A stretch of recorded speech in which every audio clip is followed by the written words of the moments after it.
saja, salam kita bertemu dalam an episode of podcast Benda Boleh Bincang. As usual, aku adalah host ataupun pengacara untuk podcast ini.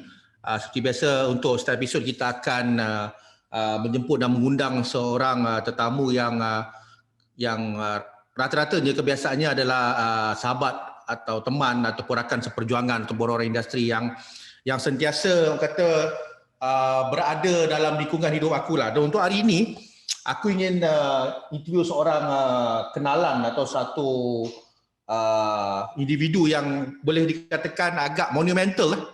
Monumental is a big word. Monumental sebab dia membentuk apa yang sedang berlaku dalam kehidupan aku for the past 5 years.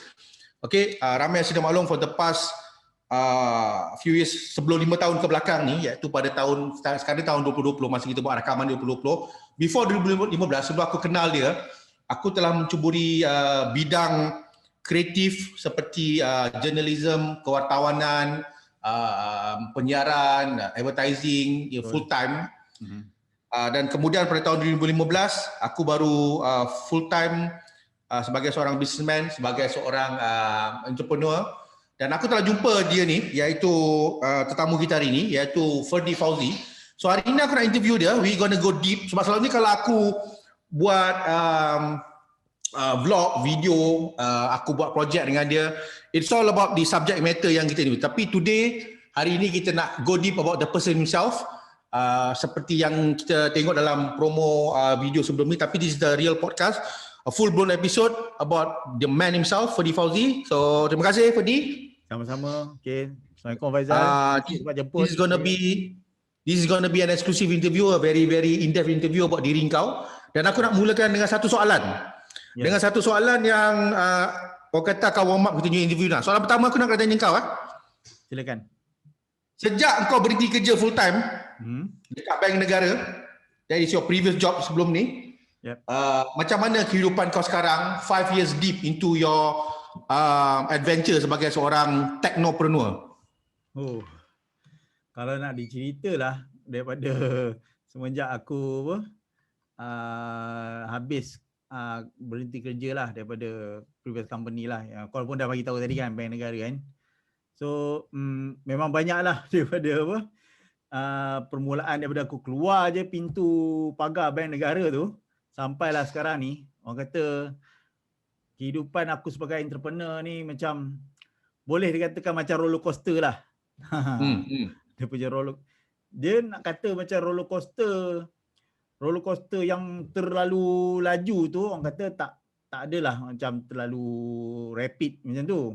Tapi bagi aku dia ada dia punya ups and downs dia. Kalau compare to kalau aku bekerja dululah, kalau bekerja full time dulu, aku boleh rasakan lah dia punya pace itu. Kalau aku bekerja selama 8 tahun tu, aku rasa macam aku punya hidup tu 16 tahun. Lama lah. Dia punya lama tu macam 2 kali ganda lama aku kerja tu. Aku rasa macam, lama betul aku ni. Tapi kalau bila kau dalam pace lepas daripada bank negara tu, lepas aku keluar berhenti tu, aku rasa macam 5 tahun tu rasa macam baru 2 tahun. Right. Memang terlalu cepat, terlalu pantas rasa macam. And then dalam masa 5 tahun tu aku rasa banyak benda yang aku dah lalui. Compared to sebelum ni lah. And then banyak orang kata ups and downs. And then kau tak menyesal langsung lah berhenti kerja sampai sekarang? Alhamdulillah, memang aku rasa kalau dikatakan kalau dikata aku kena ulang balik sejarah tu, aku rasa aku akan buat benda yang sama juga. Aku harap aku berhenti lebih awal lagi sebenarnya. Right. So, the main reason kau berhenti ni apa sebenarnya? Okay, the main reason aku berhenti. Kalau boleh kau cerita atau kongsi. Dia sebenarnya orang kata aku ni macam daripada dulu sebenarnya aku dah bercita-cita nak nak ada bisnes sendiri. Aku nak adakan orang kata I live my own life lah orang kata. So memang daripada dulu aku macam actually aku dah start buat kerja-kerja technical IT macam secara luar ni, orang kata dah semenjak daripada ni lah aku start kerja lagi sebenarnya.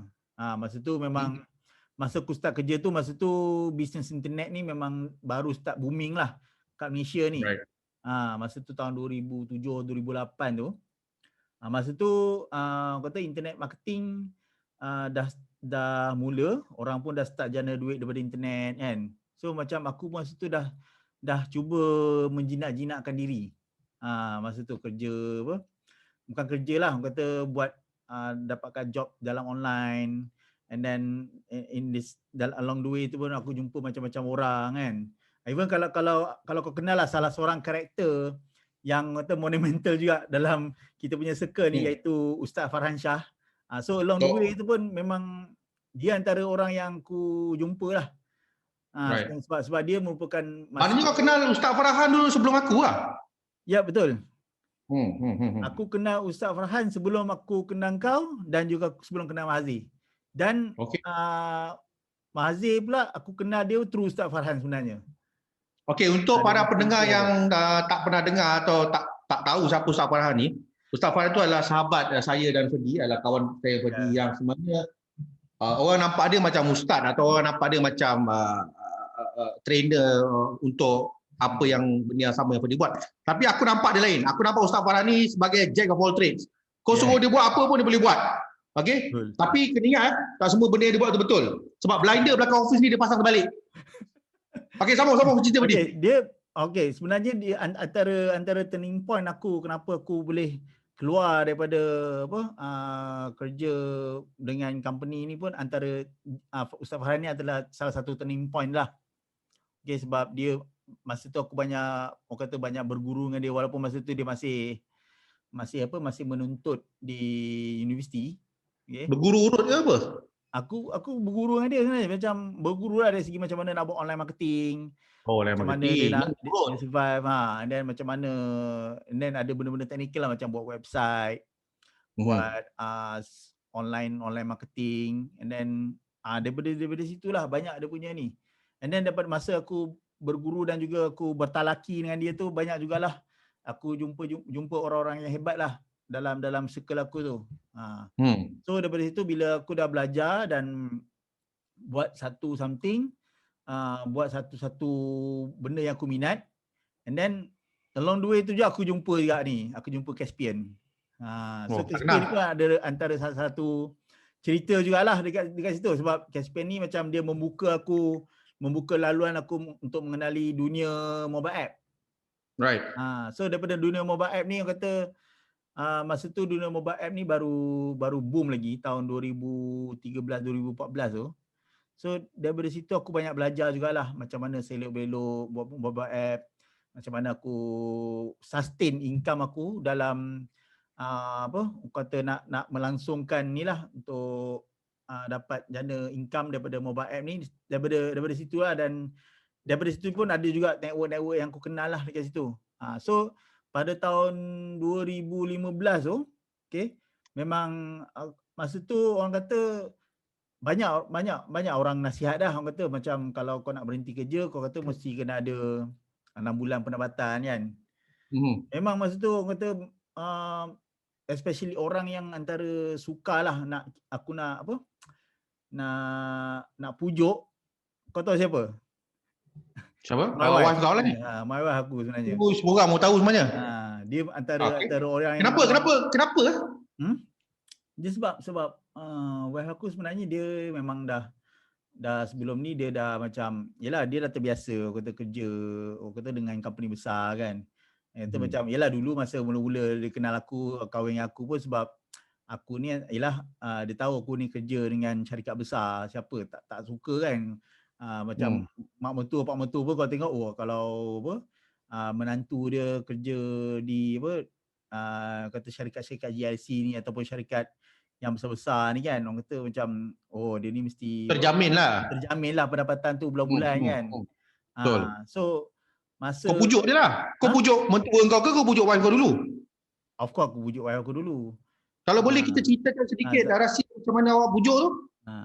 Dia memang senang tak? Mula-mula memang dia agak pantang lah, sebab dia tak percaya sebenarnya kalau orang kata macam mana orang ni, macam kalau kerja kerja sendiri, kalau buat bisnes sendiri ni kan, orang kata macam yelah Berisiko hari. risiko lah. Kau tak tahu tak Hmm. pasti income kau bulan-bulan dapat ke tak. And then Betul. kau tak pasti macam mana kau punya apa, kau Tak ada track kau nak record bayar ni. bil, kau tak ada track record. Yelah, of course. Aku masa tu memang tak ada track record. Kalau Right. macam orang lain mungkin, kalau orang yang macam dulu ada orang yang macam bekerja, dia buat bisnes, mungkin masa tu ada certain dia dah income dia dah lebih daripada apa? Daripada dia punya kerja hakiki dia tu. Income Daripada gaji dia. Tapi aku masa tu orang kata belum ada track record, walaupun ada income, ada juga income sikit-sikit, tapi dia masih belum menyamai pendapatan aku bulan-bulan masa kerja di syarikat lah, di company lah masa tu. So apa yang aku buat is aku cakap dengan dia, okay, aku nak berhenti kerja, tapi aku akan pastikan yang aku punya simpanan ni cukup. And then aku akan cakap dengan dia, kalau katalah at one time aku punya masa mula-mula ni aku punya gaji tu tak dapat nak survive untuk bulan-bulan, aku ada reserve dan aku akan cari baliklah kerja. Itu benda yang aku promise lah. And then apa respon dia?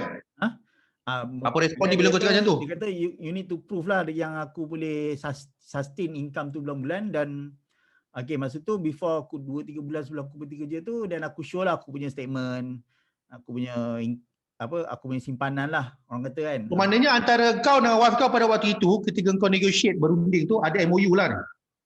Dia ada lebih kurang ada. So kalau kau tak dapat buktikan pada waktu, adakah kau akan disaman oleh isteri kau? Sebab isteri kau ada seorang lawyer. Dia tak ada sampai saman. Tapi macam dia ada, orang kata, berpegang pada satu prinsip lah. Orang kata kalau aku tak boleh nak buktikan, then aku kena patah balik pada apa yang aku buat sebelum ni lah. Faham. Tapi alhamdulillah dia, orang kata masa tu antara penyebab juga kenapa aku memang kuatkan semangat aku untuk berhenti tu, satu, okay, aku minta restu daripada wife aku. Dan juga aku minta restu daripada bukan saja mak bapak ibu kandung aku, bapa kandung aku, tapi mak mertua dengan bapa mertua juga. Maknanya seluruh keluarga kau, isteri kau, mak bapak kau, mertua kau, family kau, ada seorang pun yang menghalang lah. Semua okey lah. Kata walaupun dia, aku tahu masa mula-mula aku bagi tahu tu, aku nak berhenti kerja tu, mereka macam mengiyakan, okey, tapi aku boleh nampak lah daripada raut wajah dia orang tu macam ada kerisauan lah, sebab dia takut macam, oh betul ke dia ni boleh survive, betul ke dia ni boleh bekerja sendiri kan. So macam aku masa tu pun macam, Elan, orang kata nak tak nak, orang kata kita kena bagi tahulah apa yang orang kata benda yang kita nak buat kan. Dan benda tu kena cakap dengan sepenuh hati lah, kena betul-betul yakin, dan kena yakinkan orang lah. Dan alhamdulillah dengan berkat dia orang punya macam dia punya keredaan dia dengan dia punya restu dia, alhamdulillah, orang kata itulah sampai hari ni, orang kata alhamdulillah dia punya benda tu tak putus-putus. Okay, sebelum kita pergi jauh about business kau punya mission dan vision terhadap Elysian Interactive, which is your company, yang mana aku pun sebagai resident staff tahu sedikit sejarah yang kita nak kongsi kepada dunia secara eksklusif dalam podcast ni. Aku nak throwback sikit, aku nak track back sikit. Satu cerita yang agak menarik yang aku dengar daripada kau sebagai seorang technopreneur. This is pre-Shopee, pre-Lazada, pre-e-commerce, sebelum semua orang ada keyakinan jual beli online. Aku pernah dengar cerita kau pernah berniaga online, betul? Betul. Boleh tak cerita pengalaman kau kepada pendengar-pendengar, kau berniaga online dan produk apa yang kau jual dan apa jadi pada bisnes tu sekarang? Silakan. Okay, produk online ni dia back to aku start. Tahun bila tu? Tahun bila? Aku start sebenarnya back to 2009 lah, 2009. Right. Aku ingat lagi. 2009 tu, masa tu antara aku punya turn out, aku mula mengkaji pasal bisnes internet ni lah.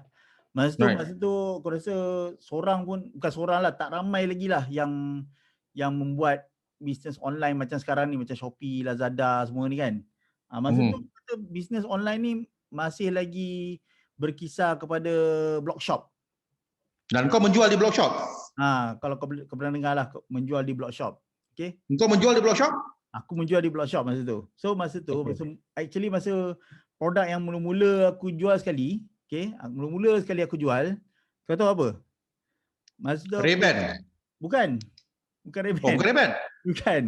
Ni mungkin kau tak pernah dengar kot. Aku Okay. jual kasut perempuan, baik. Aku jual high heel. Okey, kenapa kau jual high heel? Siapa yang masa tu aku kau jual benda ni? Masa tu sebenarnya aku dengan masa tu kata girlfriend lah, wife aku sekarang ni kan, so girlfriend lah. Okay. So sebaik wife kau sekarang. Okey. Memang orang kata dia pun antara penggemar beli barang-barang online juga. Walaupun masa tu belum ada platform e-commerce semua, tapi masa tu perempuan ni memang pantas sebenarnya. Dia jual masa tu memang orang dah start menjual melalui blogspot masa tu. Belum ada WordPress lagi pun. Okey. WordPress pun belum berkembang lagi. Masa tu orang gunakan blogspot.com. Betul. Itu antara platform blog aku yang terawal kat tu, blogspot tu. Blogger.com kan. So dia panggil blogspot lah. So platform blogspot ni dia dia hanyalah blog, tapi macam mana orang boleh inovasikan dia, okey. Dia menggunakan blog tu untuk dia paparkan produk-produk yang dia letak lah. Tapi yang istimewanya masa kita orang start jual kasut online tu, okey. Produk tu sebenarnya bukan dari Malaysia pun. Okey. Produk daripada mana? Produk tu daripada US. Bukan daripada China. Bukan daripada China. Even bukan daripada China, memang daripada US. So produk tu, kasut tu dari US, tapi actually kasut tu made in China. Kasut tu made in China. Masih daripada China lah. Dia punya asas, dia punya production daripada China. Tapi kasut tu dia dah di-publish di US. Okay. Sebab of course lah masa tu belum ada Alibaba. Alibaba pun mungkin orang tak ramai guna lagi masa tu. So belum apa yang aku je. buat adalah aku buat pre-order. Kita orang buat pre-order. Barang tak sampai lagi? Barang tak sampai lagi. Even masa tu kita orang cari website dekat kita orang jumpa lah ada 1-2 website kan, yang kita orang dah identify kasut yang cantik tapi harga pun berpatutan. So daripada situ apa kita buat, kita copy gambar dia, kita letak dalam blog tu. Okey, sebelum kita pergi jauh lagi tentang cerita ni, sebab makin lama makin menarik lah, sebab aku pun first time mendengar ni, sama juga dengan kita punya follower kita ni. Zizalina ada kat situ ke? Ada, tapi dia tengah kat depan lah, dia tak berapa sihat sangat. Okey, tak apa. Nanti one day kalau kita ada demand atau request buat simple, kita nak interview dia sekali pasal benda ni. So it start from blogspot, from blog shop, barang pun jenis pre-order, jual kasut high heels. Tapi yang istimewanya masa tu orang percaya. Orang percaya tu itu yang aku rasa amaze lah. Masa tu walaupun masa tu orang belum beli barang gunakan payment gateway semua kan, tapi memang orang memang betul-betul percaya yang kita orang jual barang tu pre-order, and then pre-order tu boleh sampai sebulan, tunggu dalam masa sebulan baru sampai barang tu, baru kita orang hantar kat dia orang. Dan memang lepas tu meletup lah bisnes tu. Orang kata dia boleh cukup makan lah masa tu. Sebab masa tu kita start atas dasar minat. Kita start atas dasar minat, dan daripada situ kita orang macam seronok lah jual kasut semua tu kan. Tapi macam kita orang asalnya dalam 3 ke 4 bulan masa tu kot. Dalam masa 3 ke 4 bulan tu kemudian bukan nak kata kita orang give up lah. Kita orang ada jumpa opportunity lain, sebab kita rasa macam jual kasut ni okey, tapi dia punya turnover tu agak lambat lah, Tapi macam along the way tu kita orang jumpa lagi satu opportunity lah. Bubble tea. Bubble tea. Bubble tea? Lepas jual kasut tu jual bubble tea juga? Bukan. Lepas jual kasut tu pula, kita orang jumpa ada seorang ni, dia masa tu ada jumpa macam dia ni macam memang agak tersohor lah dekat online. Masa tu dia jual online, and then masa tu jugalah aku start jual produk Ray-Ban tu. Sebab dia itu aku dengar daripada kau. So masa tu dia ada tawarkan macam business dropship. Business dropship. So yang mana dia akan sediakan platform e-commerce, dan platform e-commerce tu aku subscribe, dan produk tu daripada dia lah. So masa tu Jadi lah, tahun bila ni? 2009-2010 ke? ni masa ni 2010 lah, masa setahun lepas tu lebih kurang. Okay. Bukan setahun lepas tu. Dalam 2010 itu. So 2010 tu aku start jual produk e-commerce. Tapi yang best e-commerce ni aku tak jual kat Malaysia. Aku jual produk ni dekat overseas. So yang mana masa tu aku jual dekat overseas. Maksudnya dekat ni lah. Dekat serata banyak negara lah. Dekat US, dekat London, Itali dan sebagainya. So masa tu memang competition pun tak banyak juga. Sebab macam kalau kau start orang Google nama produk macam produk Ray-Ban tu, website aku antara yang teratas lah masa tu. Walaupun tak gunakan platform iklan apa-apa macam Google Ads ke Facebook Ads. So still orang masih boleh jumpa. Dan itu adalah kisah-kisah menarik kau tentang pengalaman awal, orang kata pioneer, bagi aku lah pioneer dan mendahului zaman tetap berjualan online ni. Tapi there's a downside juga cerita yang pernah kau cerita kat aku, dah kau dah kongsikan for the public for the first time. What happened to the Ray-Ban business, bro? What happened? Apa jadi? Okay, so kau dah kaya, kau dah mewah, walaupun kau bukan scammer, apa jadi lepas tu? Dia masa tu dia orang kata produk Ray-Ban ni kita boleh cakap apa? Bila orang tanya kita boleh cakapkan dia adalah triple A grade lah. Tapi macam kita masih claim benda tu original. Okey. Kita tu siapa? Macam yalah yang seller lah. Aku dan juga orang-orang seller yang lain lah. Okey. So macam bila diorang dapat semua produk tu memang tak ada masalah lah. Tapi masalahnya sebab masa tu aku gunakan platform gunakan payment gateway PayPal. Okey. Adalah macam kompetitor, aku tak pastilah kompetitor ke ataupun orang yang macam dengki kan. Dia mungkin dia ada buat report lah kepada PayPal dan juga company Luzotica ni yang owner pada Ray-Ban ni. So macam mana kau tahu ada orang buat report? Aku tak tahu macam mana orang buat report, tapi at one day tu masa aku buka je website aku tu, tiba-tiba website aku down. Down as in kena ban ke? Down sebab kena hack ke? So mula-mula aku ingatkan down memang kena down sebab website tu tak jalan ke apa ke. Tapi bila aku check balik, memang bila kau buka website tu keluar macam gambar macam gambar FBI logo FBI tu. Okay. So macam masa tu macam aku agak terkejut lah. Bukan logo FBI, gambar apa?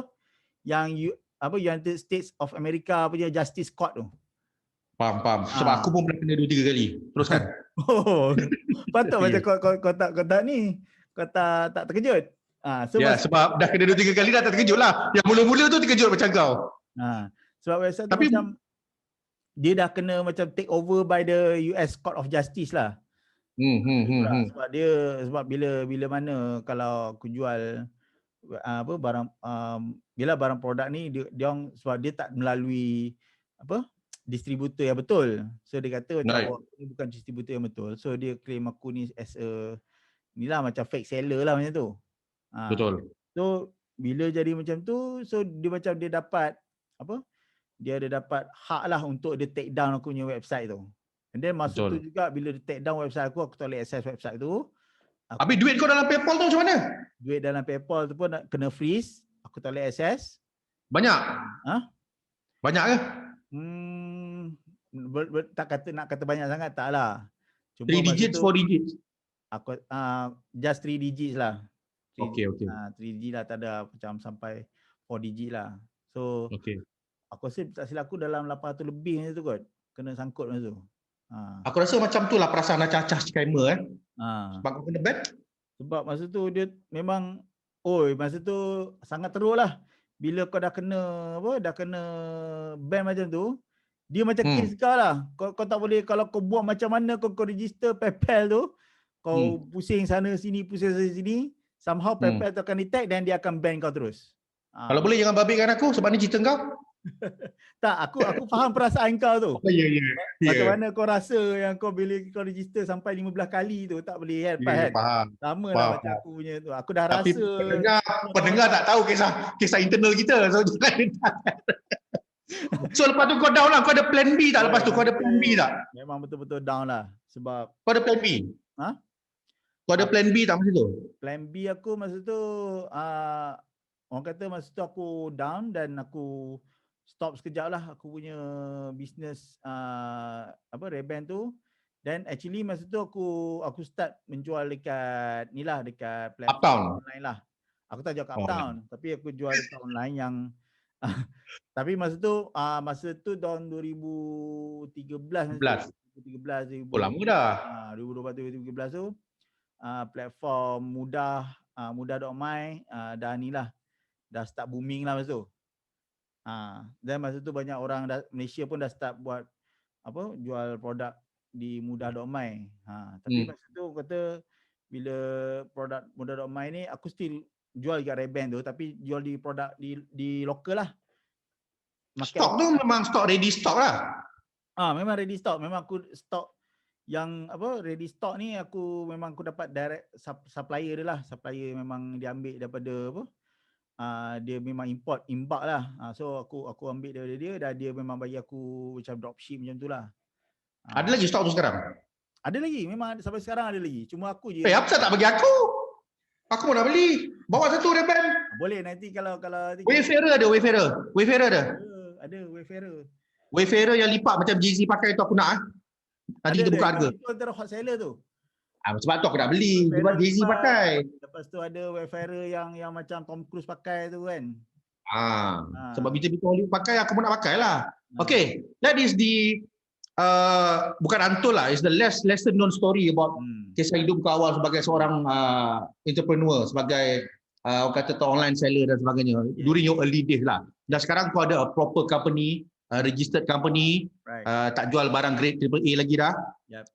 Sebab aku dengan Ferdi ni share sejarah yang sama lah. Kita pernah jual barang grade ori, quote unquote hori kopi. Aku jual jersey, dia jual Ray-Ban, so kita ada pengalaman kat sana. Tapi another pengalaman kita sama yang kita ada sekarang ni yang sama adalah kita sebenarnya dan kau sebenarnya ada satu misi atau visi yang lebih besar, iaitu Elysian Interactive. Okay, Elysian Interactive adalah brainchild kau, adalah kau punya company dan sekarang dah masuk tahun ke-5, betul?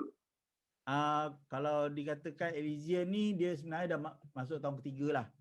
Okey, tahun ke-3 2017, tapi aku punya journey as a entrepreneur tu daripada 2015. Okey. In a nutshell, basically Elysian Interactive ni pada asalnya dia memang satu company yang develop apps, yang buat website, multimedia, dan sekarang dah mula venture into training.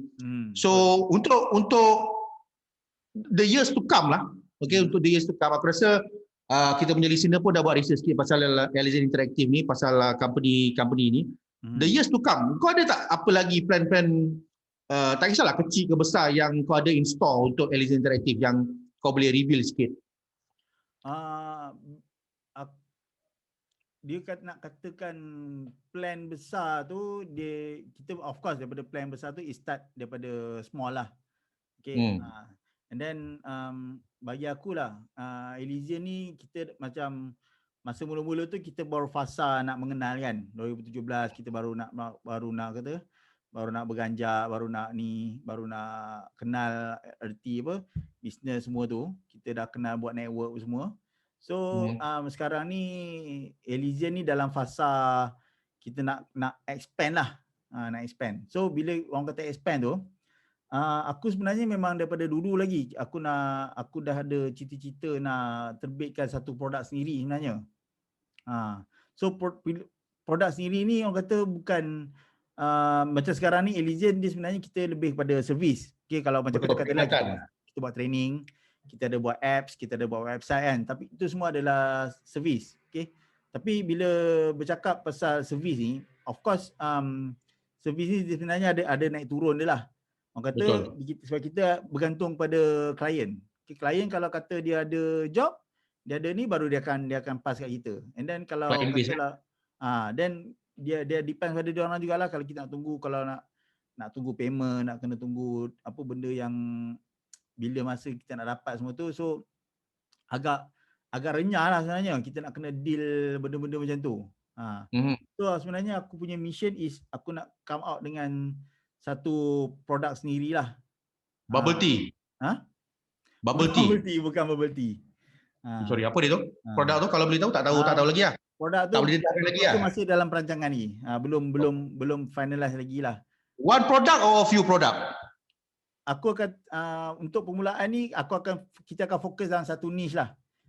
Satu niche. So niche tu maksudnya dia punya kategori tu, dan lepas tu bila kita dah masuk pada situ baru kita kembangkan dia pada produk-produk yang lain. I see. Dan salah satunya bukan bubble tea Bukan bubble tea. Tapi aku rasa still dalam inline Elysian lah, which is kita nak membantu usahawan-usahawan dan juga rakan-rakan kita dalam bahagian teknikal yang lain lah.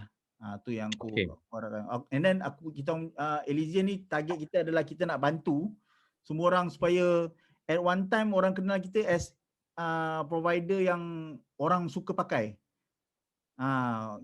Orang suka pakai dan juga orang kata produk ni sebenarnya daripada Elysian. So itu yang aku punya vision lah sebenarnya dalam masa ni. Orang kata bila sampai satu tahap tu, orang kata bila kita cakap ni produk ni, ni daripada Elysian. Interesting. This is something yang aku pun rasa sangat realistik, sebab kita pernah tengok kawan-kawan kita buat sebelum ni. Kita pernah tengok orang yang kita kenal buat sebelum ni, dan ini memang terbukti sampai sekarang. Benda ni is something kita boleh achieve lah, kita boleh capai. Yep. Okay, another topic, ada subjek yang aku sebenarnya suka sangat. This is one of my favorite subject besides tech, besides film, besides pop culture, besides food. Ada satu lagi benda yang aku suka sangat borak dengan Ferdy. Aku suka sangat tanya pada Ferdy, adalah pengalaman dia ketika belajar di universiti. Sebab aku ada cita-cita nak masuk universiti, bukan sama universiti dengan Ferdy, tapi universiti di negara yang dia pernah pergi tu, which is the Great States, United States of America. Untuk ramai yang sedang mendengar yang belum tahu, Ferdy pernah belajar di Amerika Syarikat, dan aku selalu saja tanya soalan-soalan. Kadang-kadang soalan tu aku tanya 2-3 kali walaupun aku dah tahu jawapan tu, aku dah dengar. So soalan yang aku nak bagi orang dengar adalah, kau rindu tak suasana atau atmosfer ataupun pengalaman di Amerika Syarikat dahulu masa kau, dan apakah benda-benda yang kau miss yang ada kat sana tak ada kat sini? Kalau nak kata rindu, memang of course rindulah dia punya suasana tu. Siapa tak rindu? Aku rasa kalau kau tanya mana-mana student yang pernah belajar kat sana pun, of course dia kata memang dia rindulah. And then moment yang aku rasa momen yang orang paling miss sekali lah, masa jual kereta. Ya? Apa? Miss yang paling komik kau jual kereta kau kat sana. Jual kereta ni dia ada satu cerita lain lagi. Okey, tabung. Apa tadi kau nak cakap? Cerita dia pun agak menarik jugalah nak dengar.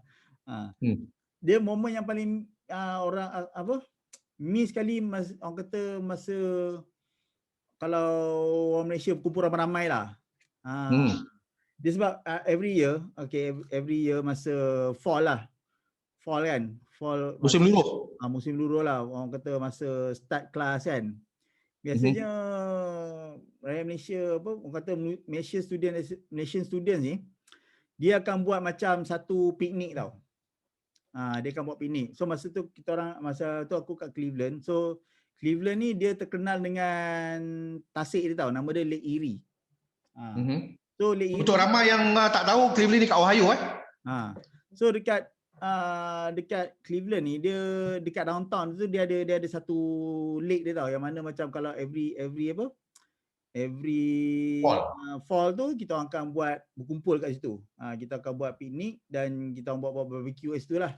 Ramai-ramai. So macam bila buat barbecue tu macam masa tu lah macam kita macam kenal dengan orang kan.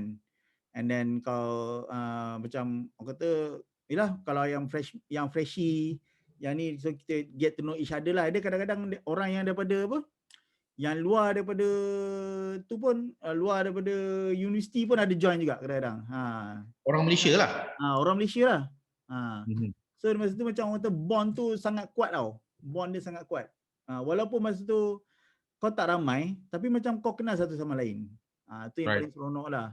And then satu lagi antara kenangan yang seronok macam time winter lah sebenarnya. Time winter.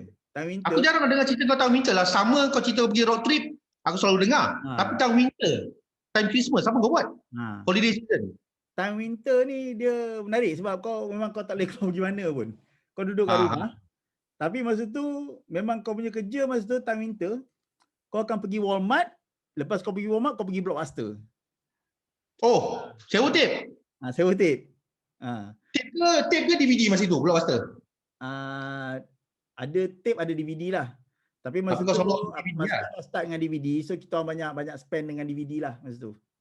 Okey, 3 bulan So masa tu macam time winter tu kita orang kebanyakannya macam stay kat rumah ramai-ramai, then kau sewa tape banyak-banyak, set DVD, then kau tengoklah, layanlah movie masa tu sepanjang winter tu.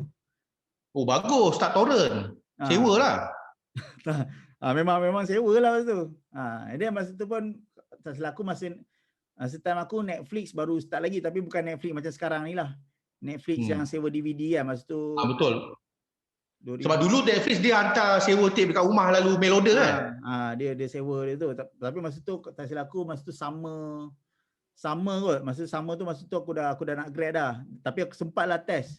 Dia punya business model tu memang menarik lah. Memang tergugat Blockbuster masa tu. Sebab kata apa? No brainer lah dia punya business model itu.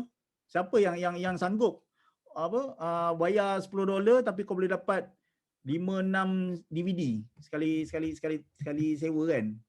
Betul, murah. Sewa. Lagipun orang yang tak sempat tengok wayang yang sewa tape ni macam kita kaki wayang ni kan. Rasa seronoklah dengan value dengan package yang dia bagi tu. Itulah. Dan time winter lah aku kata antara macam kenangan manis lah, walaupun masa tu yalah kau rasa sejuk apa semua kan, in spite of sejuk. Memang sejuk sebenarnya mula-mula tu best. Tapi lama-lama tu kau dah tak rasa best lah sebab kau dah terseksa dengan gatal dia, dengan tak tahan dia tidur semua tu kan. Tapi cakap pasal lama tu, kau sebenarnya dekat sana dekat 3-4 tahun Aku kat sana daripada tahun 2003 sampai 2006. 3 tahun setengah. So maknanya 3 tahun lah. Lebih kurang. So kau pernah cerita kat aku dulu, sebenarnya cerita kau masih fall lepak kat Tasik Pinggir. And tadi cerita winter, kau lepak tengok DVD non-stop dekat Blockbuster. One of your cerita yang sering aku dengar adalah cerita kau masih time summer dan kau pernah pergi road trip seluruh Amerika. So soalan aku ni aku rasa aku tak pernah tanya atau mungkin aku pernah tanya tapi aku nak tanya lagi. Masih kau pergi road trip ni dengan kawan-kawan kau tu dan aku tak akan tanyalah kawan-kawan kau siapa sebab ada soalan sensitif kat situ. Aku nak tanya masih kau pergi road trip tu. State manakah kau rasa paling best dan kenapa? State mana paling best kan? Right. Aku rasa antara kenangan yang best lah kalau pergi kat state, aku seronok pergi dekat San Francisco. San Fran? San Francisco. Sebab dia punya state dia, tempat dia cantik. Okay, tempat dia cantik and then dia punya kata suasana kau duduk kat sana tu rasa macam memang best lah. Dia punya environment dia dengan dia tak sibuk sangat. Dan dengan rumah dia cantik dan tempat makan dia pun best. Tu antara aku rasa seronok lah, tempat yang paling best lah aku pernah pergi kat situ. Masa kau travel road trip ni semua kan, kau sampai San Fran apa semua ni kan, kau tidur kat mana? Tidur kat mana? Dia Airbnb tak ada masa tu. Masa road trip, kita orang road trip ni ada 2 jenis. Satu road trip yang memang kita orang pergi tempat yang memang tak ada budak-budak Malaysia lah kat situ. Contohnya kalau kau pergi dekat San Fran, aku tak jumpa budak Malaysia. Kalau pergi California, aku ada member kat sana. So biasa kalau pergi dekat Los Angeles tu ada member lah. Dekat USC, University Southern California ada member, so kita orang stay rumah dia lah. Oh, okey. Menumpang ni. Menumpang lah biasanya. So dia kalau tempat yang macam kita orang pergi tu adalah kawasan tu ada universiti, so kita orang contact lah member kita orang kat situ untuk stay. Tapi kalau macam tempat yang memang tak ada member, tak ada geng kat situ, so kita orang ambil lah ambil motel ke, ambil yang ni lah, macam contoh dekat masa tu yang dekat San Francisco tu memang masa tu kita buat road trip tau. Road trip yang ni masa sebelum aku ni lah, sebelum aku grad lah. Kita orang satu, itu road trip yang last kali. Road trip tu aku pergi Las Vegas, pergi Los Angeles, and then naik atas pergi ke San Francisco. Vision, kuda. Kuda tu nanti. Oh, sorry. Lepas tu turun balik pergi ke Nevada, lalu ke Death Valley. Okay. Masa tu memang antara yang best lah. So yang time tu aku macam kalau dekat Los Angeles tu aku tumpang rumah kawan LA. And then LA tu aku pergi ke Universal Studio. Okay. Biasa kat sana. And then kalau dekat San Francisco tu yalah, daripada atas tu naik sana tu tak ada ni lah, just jalan-jalan kat situ. Dan Las Vegas pun sama. Las Vegas pun tak ada kawan dah kat situ. Right. Dan kat situ Yalah. Kau pun tahu kan Las Vegas tu Sin City kan. Eloklah kau jangan tak ada kawan kat sana. Tak ada. Itu sebab member ini semua yang cleannya. Okay, last question about pengalaman atau kau punya sejarah kat US sebelum kita go to the final segment atau the final set of question yang tanya. Yep. Kau tahu aku suka komedi, aku suka humor, aku suka melawak, dan aku tahu berdasarkan aku punya reference, aku punya influence, aku suka State of Ohio, tempat aku belajar, sebab kat sana banyak komedian atau stand-up yang power-power lah. Antara yang paling aku pilih adalah Dave Chappelle, lepas tu pada Drew Carey kan. So aku nak tanya kau, kau pernah tak actually attend a real life stand-up punya comedy show kat sana? Atau gig? Dekat sana macam dekat Cleveland ni dia adalah tempat yang stand up comedy.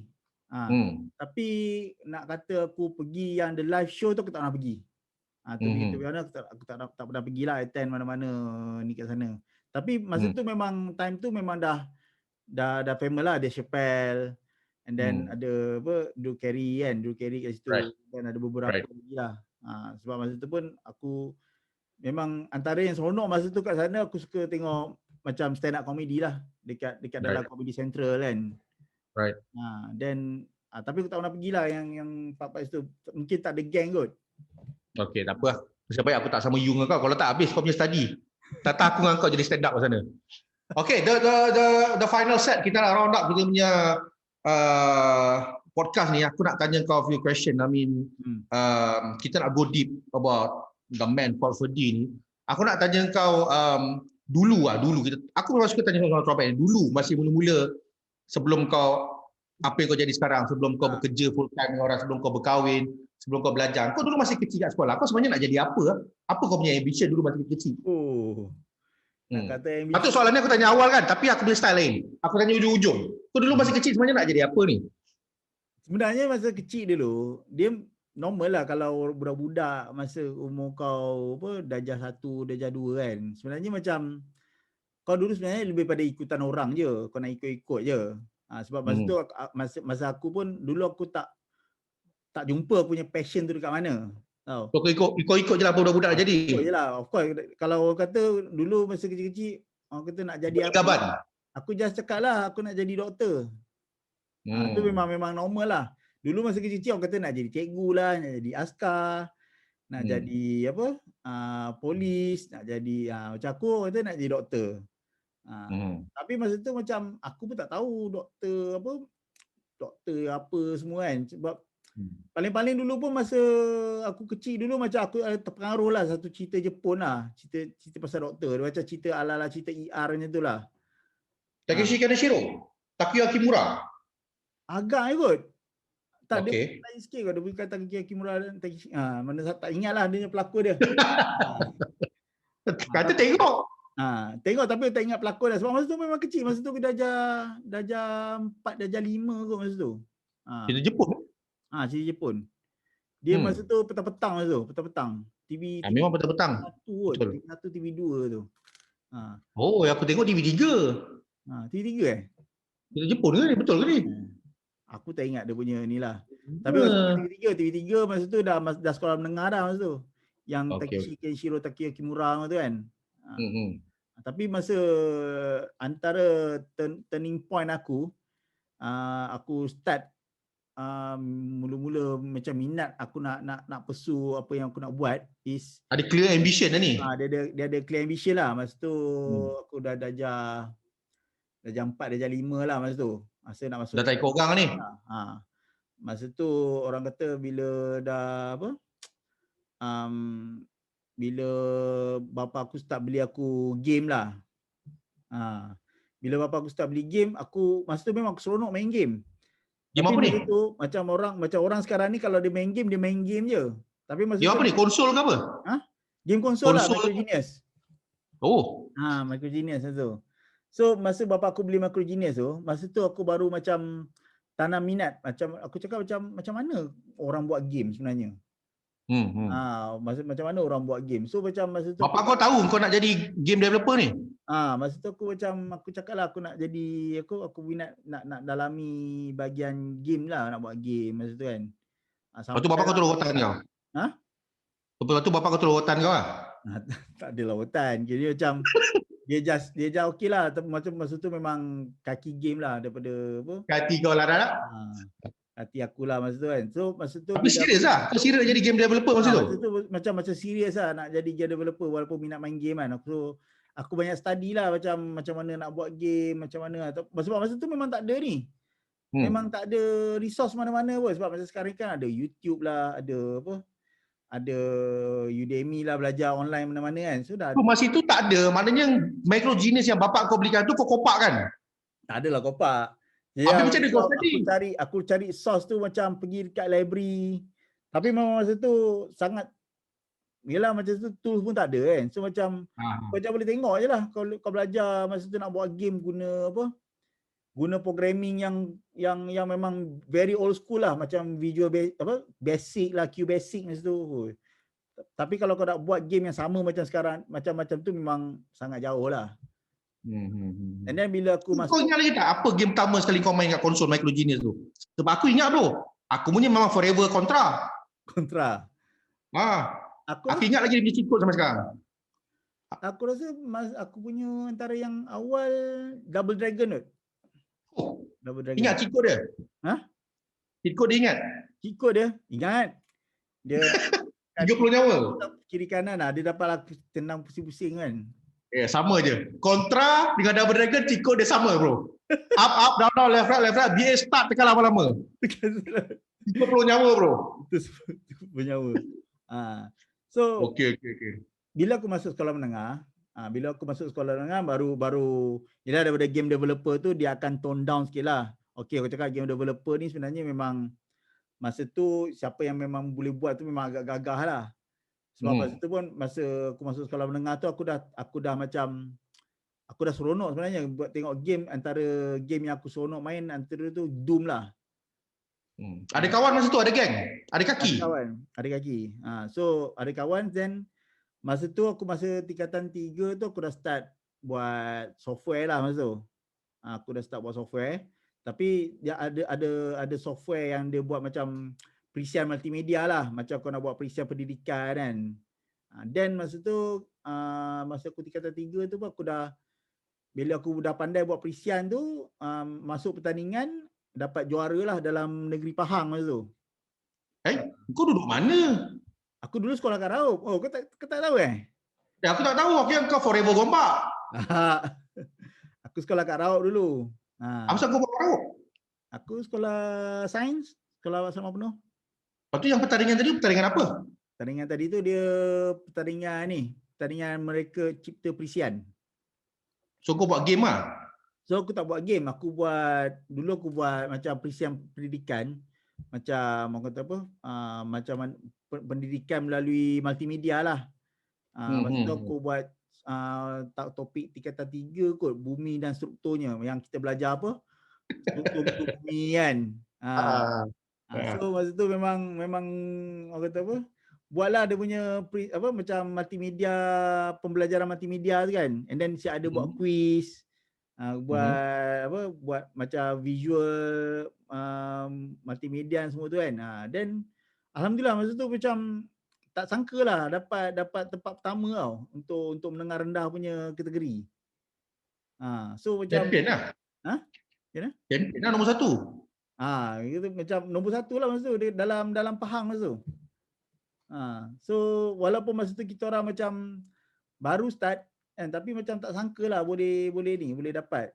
Tapi yang yang best tu dapat hadiah hadiah yang kita orang dapat tu, kau tahu dapat cikgu tu buat apa? Microgenius. Okey, dia bagi apa? Dapat je duit hadiah tu, yang aku ingat lah dia beli CD-ROM. La Dia beli ilaha CD-ROM. illallah. Tahun bila ni? Ha? Tahun bila ni? Tahun bila? Tahun 98 kot tak salah aku. Okey, faham. So dia dapat hadiah tu, lepas tu memang hadiah tu tak dapat kat kita orang lah. Duit tu dia gunakan untuk beli CD-ROM lah masa tu. So macam masa tu okey lah, tak apalah, fine lah kan. Tak tanya, lain kali tanyalah. Ada orang ni pun tak tanya kau. Aduh. Itulah.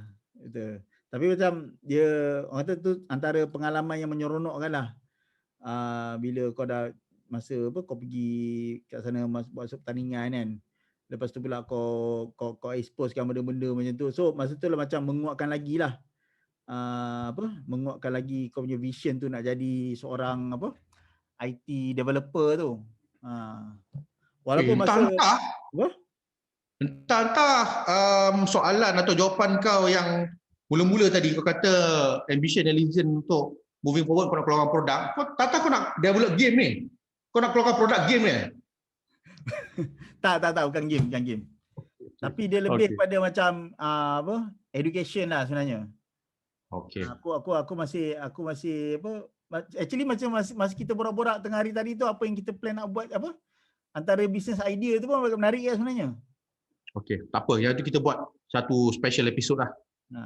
So itu sebab itu antara benda tu mahal tu. Cuma kita nak realizekan dia lah benda tu. Okey.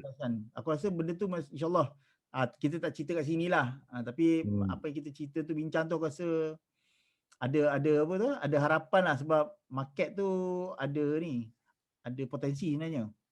Right. So we have come to our closing minutes.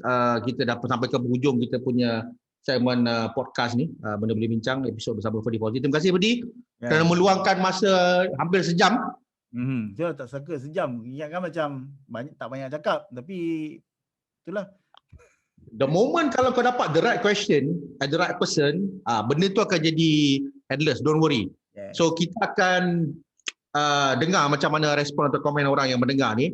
So terima kasih aku nak ucapkan kepada kau Ferdy kerana berkongsi cerita. Aku rasa cerita pasal kau ni tentang kau punya pengalaman ni banyak lagi. Tapi untuk mukadimah episod podcast dengan kau ni, kita cerita key point in your life, experience yang orang boleh buat. Tapi as usual Ferdy, sebelum kita end up dengan podcast ni, kau pun tahu kita ada soalan bonus. Aku dah agak dah mesti ada soalan bonus. Kau dah lama tak dengar perkataan ni kan, bonus kan. So soalan bonus ni sebelum aku tutup kita punya majlis ni, kita punya session ni, aku nak tanya kau If you had the chance to time travel, to go back into your earlier life, tak kisahlah umur kau berapa sekalipun, ada tak satu point dalam hidup kau yang kau nak jumpa diri kau, a younger version of yourself, yang kau ada buat slack, kau ada buat silap, kau nak tegur diri kau balik? Soalan dia, bilakah masa itu dan apa kau nak bagi nasihat pada diri kau?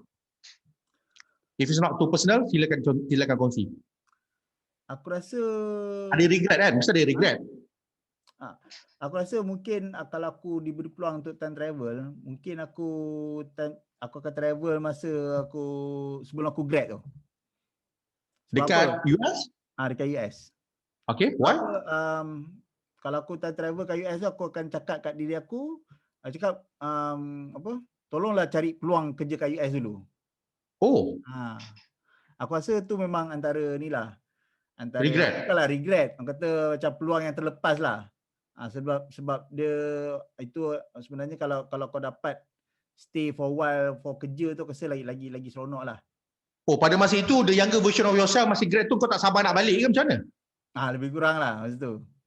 Alright. Kenapa kau rasa sekarang ni kau rasa kau patut stay for a while kerja? Sebab kau tak puas ke macam mana? Macam mana? Macam mana kau sekarang rasa kau nak beritahu diri kau masih kau grad 10-15 tahun lepas yang kau rasa kau nak stay? Adakah kau rasa peluang tu banyak masa itu macam mana? Satu, sebab bila aku keluar, aku masuk ke bank negara. Of course kerja memang bagus bank negara. Tapi sebenarnya kalau ikutkan dari segi career, actually dia tak expand aku punya career as a developer tu sebenarnya. Sebab kalau dekat bank negara ni dia lebih kepada support. support dan juga admin punya IT administrator lah lebih kurang macam tu. Right. So kalau sebenarnya kalau aku tengok aku punya vision masa aku mula nak keluar ni, aku nak lebih pada bahagian technical dan juga IT developer lah, which is kau develop something, develop product, dan produk tu boleh jadi solution lah pada orang lain. So kalau aku kalau katalah aku kalau aku grad masa tu, dan aku mungkin bekerja dekat US as aku apply as a developer, as a IT developer. So maybe aku punya skill tu mungkin aku boleh kembangkan lagi, aku boleh keluar lagi awal lagi sebenarnya.